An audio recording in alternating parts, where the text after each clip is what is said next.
ዮሐንም ይህንን ማብራሪያ እየሰጠ ባለበት ሰዓት አንድ እስረኛ አንተ ምን አይነት እብድ ሰው ነህ? ለአንተ ደስታ ስንል እኛ እንደ ቅጠል መርገፍ አለብን እንዴ ብሎ ሲጠይቀው ዮሐን ግን ግንባሩ ላይ በስናይፐር ብሎ ነበር ምላሽ የሰጠው። ይህንን ሲመለከቱም ሲያጉረመርሙ የነበሩት እስረኞችም በፍርሃት አንገታቸውን ደፉ።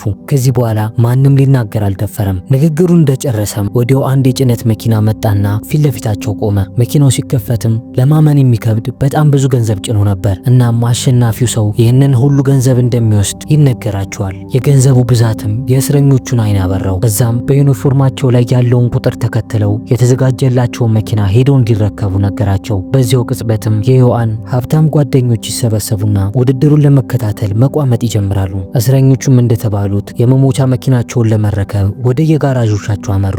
ዳኩ የደረሰው መኪና አሮጌና የተሰባበረ በመሆኑ በቁጭትና በንዴት በጣም ይጮሃል። በአንጻሩ ጋንግና ጆንግ በጣም የሚያማምሩ የውድድር መኪኖች አግኝተዋል። ስለዚህ ውድድሩን ለማሸነፍ ተስፋቸው ለመለመ። ቴጁንግ ግን መኪናውን ሲመለከት ምንም አይነት ስሜት አላሳየም። የደረሰው መኪና ግን ምን አይነት ጉልበት እንዳለው የሚያውቀው እሱ ብቻ ነበር። ከዛም እስረኞቹ በጋራዡ ውስጥ ያገኙትን ማንኛውንም ብረትና መሳሪያ ተጠቅመው መኪናቸውን ለውጊያው መጠጋገን ጀመሩ። ዮሐን ግን ከጀርባው ሌላ ድብቅ ሴራ ነበረው። ይህን ውድድር በመላው ዓለም ለሚገኙ ቁማርተኞች በቀጥታ በማስተላለፍ ቢሊዮን ዶላሮችን ለመሰብሰብ አሰብስፏል።